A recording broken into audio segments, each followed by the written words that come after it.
No, thanks for joining me. This is another request and for a reaction to The Old Man and the Handmade Sawmill. It's another Landline ABC Australia. So it's the description here down in the bottom says retirement didn't suit Australian Ralph Affleck, so the sawmiller, who with no formal education but a 30-centimeter ruler, designed and built his own mill, which could be operated by one man, himself.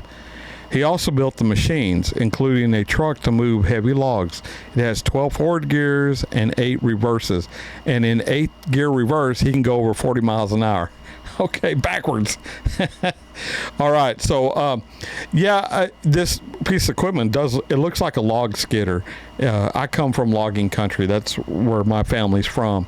And they do use this type of equipment to get logs out of the woods so they can get them into a clearing and bump the logs or cut the branches off of them and get them put on a log truck and get them to the mill. So this ought to be interesting.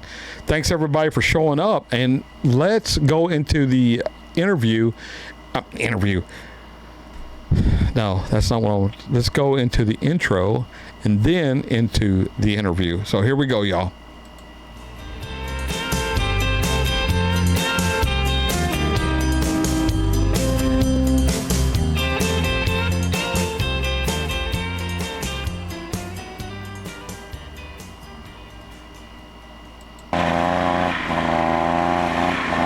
You've got 12 forward gears and 8 reverses.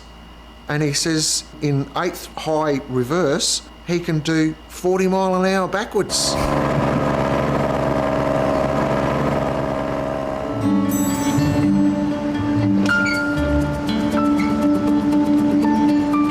Three mornings a week, 85-year-old Ralph Affleck heads from his farmhouse at Legume on the New South Wales-Queensland border across the paddock to where he feels most at home, his sawmill.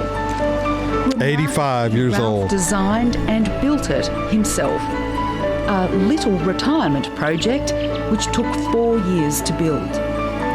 Ralph didn't finish school. His only qualifications were 50 years of timber cutting and sawmilling. But I've got a pretty good idea of how to build things, and I thought, well, golly, I finished it at about 66, 67. I finished my logging work. I was logging for another mill. I thought, no, I'll build another sawmill. I'll go ahead and build it. It's unbelievable that someone could sit down with a school ruler, mind you, a 30 centimetre wooden school ruler, and drew everything to scale in 3D so that he knew everything would pass and rotate without getting caught on another cog or another piece of the machinery before he started building it. Incredible. Ralph Affleck's from a timber family. His father was a timberman. He grew up in a timber town. Wow. I was only 16 years old when I started in the timber industry. I was driving a steam log winder for logging logs before four-quarter tractors became popular, winding them out of the scrubs. And then my father, who was a sawmiller, decided that he'd build another sawmill. I suppose I would be about, maybe 19 when the mill was built. And I'm 84 now, so I've been at it quite a long time. How many fingers have you got and how many toes? I got 9 toes and I got 10 fingers. I chopped one off with a pinch bar one time, went straight through the top of my boot. My brand new boots. I thought, oh my God, what a stupid thing to do now. I've ruined a pair of new boots. Anyway, I went on working, got the log on the truck, and the foot started to get a bit sore. So I thought, oh, gee, I don't know, I must have bruised that toe. So I took my boots off, took my sock off, and my toe fell out. Hearing about Ralph's many near misses leaves you wondering how he survived for so long. and why he didn't quit at 60. But he had a long-held dream of building his own mill, something he could run solo, without the hassle of employees, allowing him to work when he felt like it. There are one-man portable mills about, but they can't cut the timber the way he wants. There are a entirely different method of doing it. This way, it's a conventional, just like a conventional old-time steam sawmill that I've updated. Fortunately, I knew the sawmilling side, and I knew what a piece of timber will do naturally for itself. When you cut it, it'll do all sorts of funny things. And if you know what that's going to do, you can design the machinery to accommodate that. Once he finalised the design, he went scavenging, haunting second-hand yards for years. I've got a big worm drive thing here out of the brake of a bullock wagon, way back before the 1900s. There's lots of pieces in here out of an old steam engine. There's a 1912 Republic truck, a diff out of it. There's a gearbox out of a Mack and all that type of thing. And another gearbox out of an old Chrysler. They all lend themselves to what you're going to make.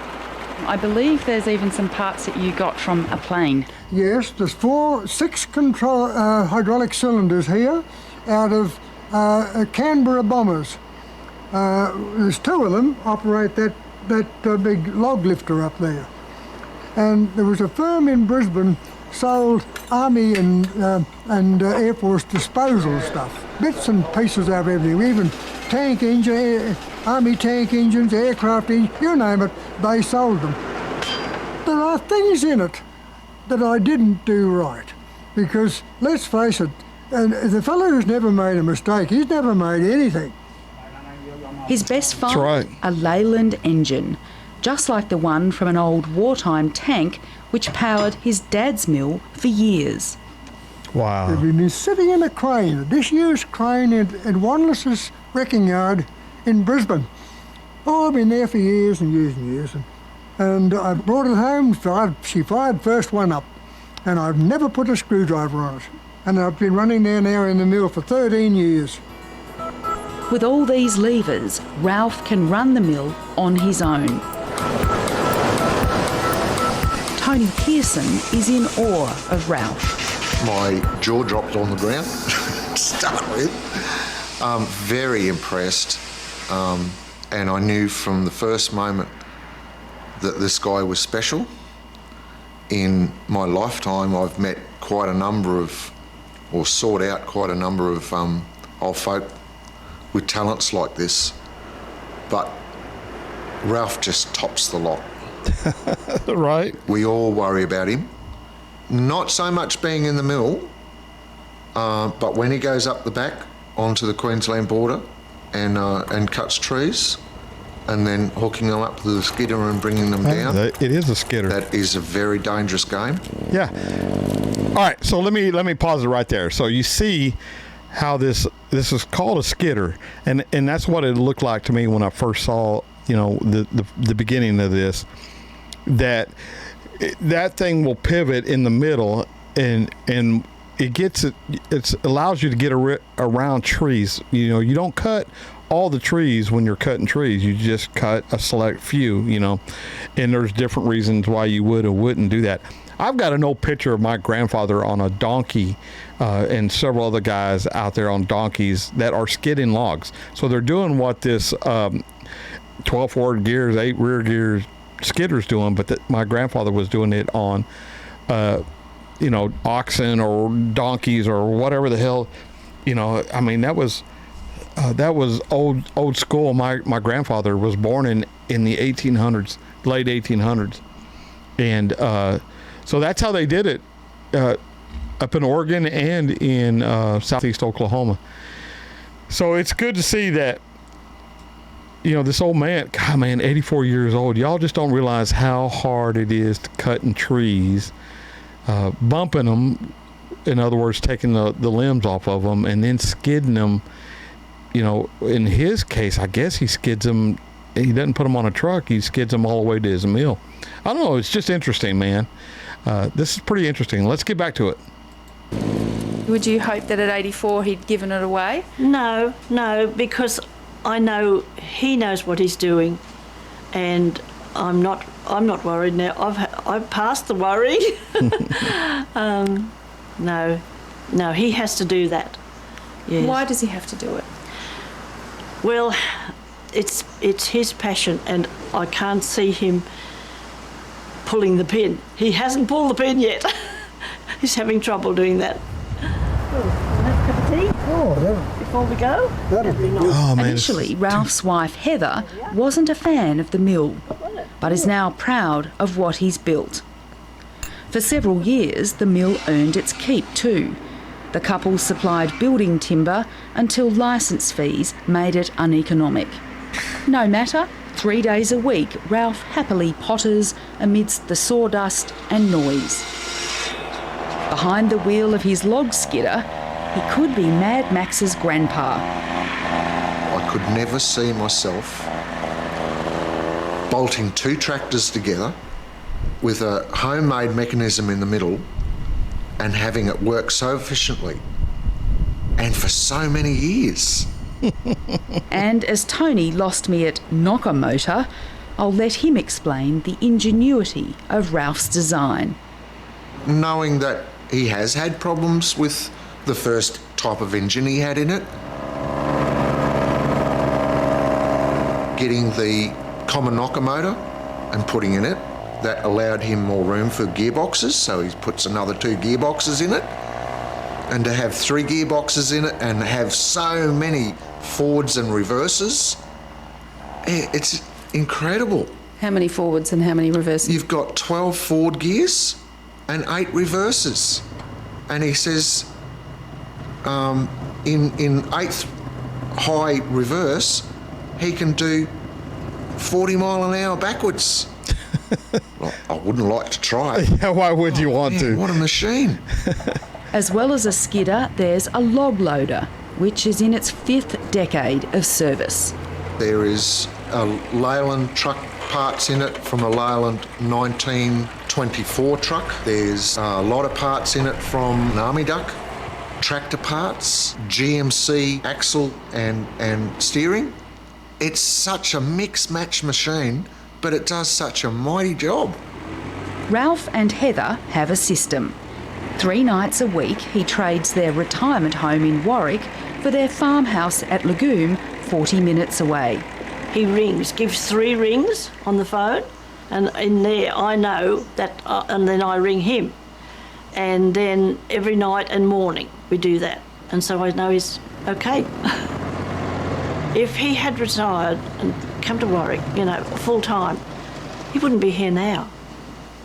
The family, we know that. So no, it's happy. He's happy doing it, and if anything happened there, well, I know he's happy doing it. Yeah. Despite saying he quit the mill when he turned 80, Ralph can't quite manage to pull the pin. I'm not to the stage of playing lawn bowls or something like that. I'm still making things, like I've just made a new clutch for this thing up here. I enjoy the challenge of making something that's going to work and having the pleasure of using it and saying, yeah, well, Ralph, you could have done better, but you didn't make a bad job of that. It might be a one-man mill, but Tony Pearson has become a regular visitor. Hello, I can't get enough of him. I really can't. Some weeks I'll be out there every day, for an hour or 2 with him. And at the end of the day, he says, "Oh, so glad you come out. Well, I wouldn't have been able to do that without you." And then other days I go out and he says, "Oh, what are you doing here?" As though I'm snooping on him. Like, I don't need a babysitter. And Tony hasn't got Ralph to himself anymore. For words got out, both Ralph and the mill are worth a visit. He's now regularly hosting tour groups. So do you like it when a tour group comes? Yes, I do, Pip. I enjoy talking to them, and they enjoy coming and seeing just the way I'm doing it now. When they get a glimpse of Ralph's life and his abilities and what he's made in the mill, you can see them walking back to the bus at the end of the tour, wanting to throw their walking sticks away and saying to themselves, I'm going home to do something with my life. I'm not finished yet. Wow. Great story, man. Just such a great story. So right there at the end, man, I looked it up because he was 84 and this was shot in 2014. Ralph lived another 10 years. He only passed away last year at the age of 94. But I'm sure that, he didn't pass away. I mean, I didn't read the article. I just looked it up. But, people like that, they leave, I told you all, man, we all leave a legacy. So, yeah, that's Ralph's legacy. What a great story, man. I love these feel good interviews and documentaries. So thank you, Mango. Thank you for everybody for showing up and watching it. Hopefully you guys enjoyed it as well. I don't have a gauge on how much of this stuff you guys have already seen, but I hope this was something pleasant for you guys as it was for me. All right, so till I see y'all again, I'll catch y'all down the road. See you later.